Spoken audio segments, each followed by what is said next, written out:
Nothing visible or natural was pinning her down. It also revealed that her scaly hide was starting to dull and give off the scent of man-flesh decay.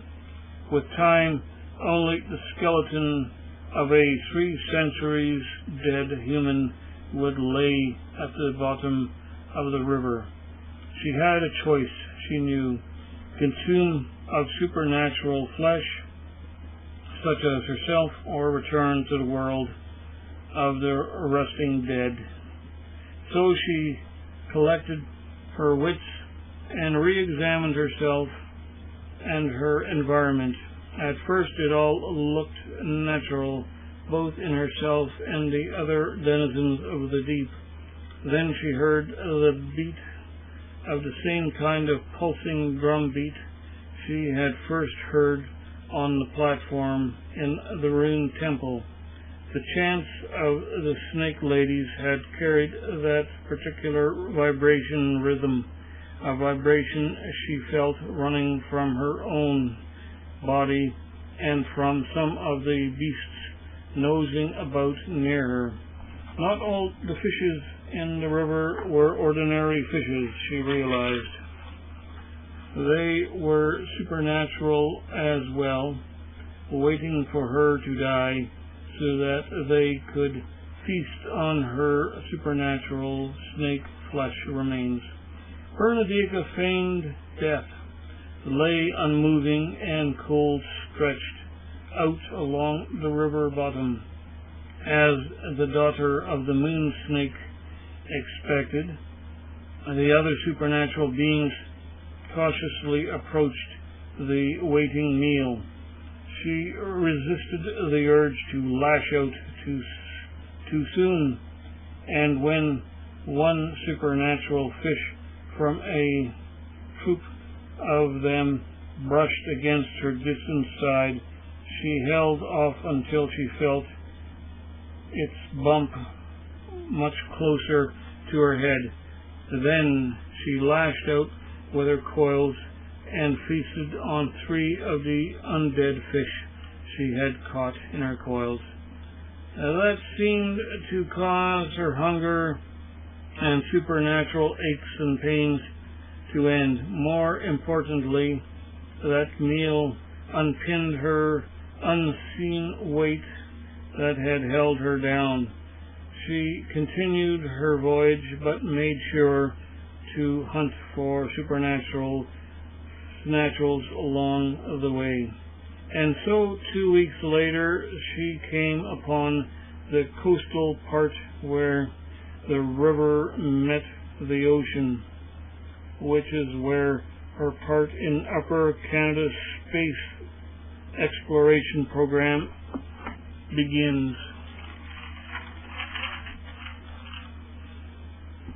Babbage in black stood on the large barge on which rested the partially completed lower landing frame of the space capsule. Black had contracted the Plate Copper Syndicate to rebuild.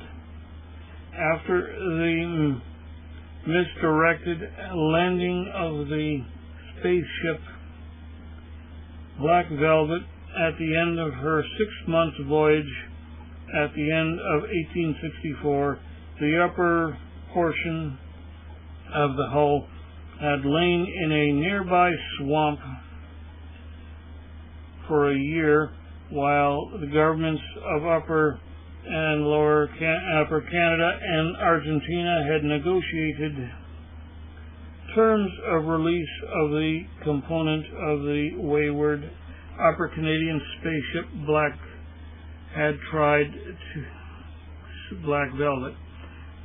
Colonel Fitzhugh Black had tried to convince the Argentinians the 10-ton cone was of no major value to them or to him, since the main component of the hull had successfully landed at its designated landing site near the Hemlock Gun in Upper Canada.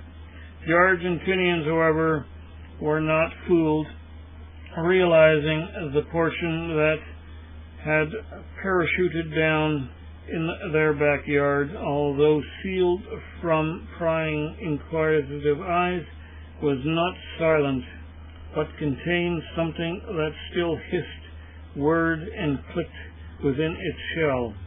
An artificial mechanical intelligence, they mused, the Argentinian scientists.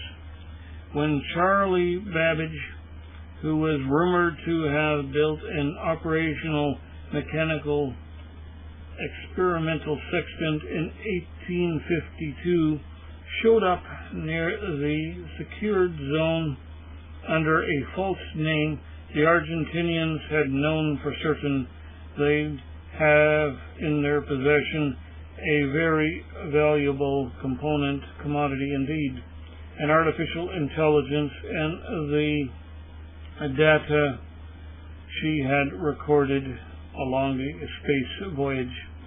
Things might have gone nowhere, but the American raiding party had tried to seize the Argentinians' prize. That had coincided with an assassination attempt on the Argentinian dictator while she attended a play called My American Cousin in Ford Theater in Washington, D.C. in April 15, 1865. Clara Florence got out of the hospital. She'd headed straight for Upper Canada, and the Argentinian dictatoress made her take it or leave it offer. We'll give you back your worthless space junk, but we want a part in your country's space program, as well as the Argentinian cosmonaut in one of your future space voyages, to the Upper Canadian Prime Minister, Sir John A. Macdonald.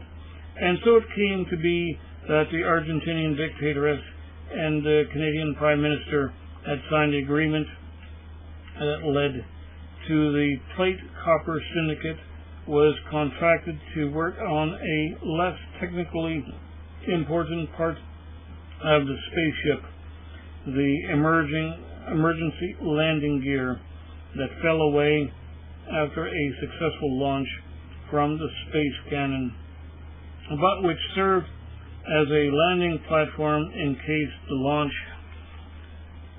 failed to hurl the spacecraft high enough into the atmosphere and then outer space. So it came to be that Black and Babbage had gone 500 miles into the interior along the river, an interior location of the contractors' foundry facilities were located. They'd approved the work, and the large barge with its cargo had headed downriver just as Bernadica, the supernatural snake, the child of the snake moon goddess, had been passing through. The two Upper Canadians had quickly noticed something unexpected was going on the river plate. And this is how they came to be aware of the supernatural being.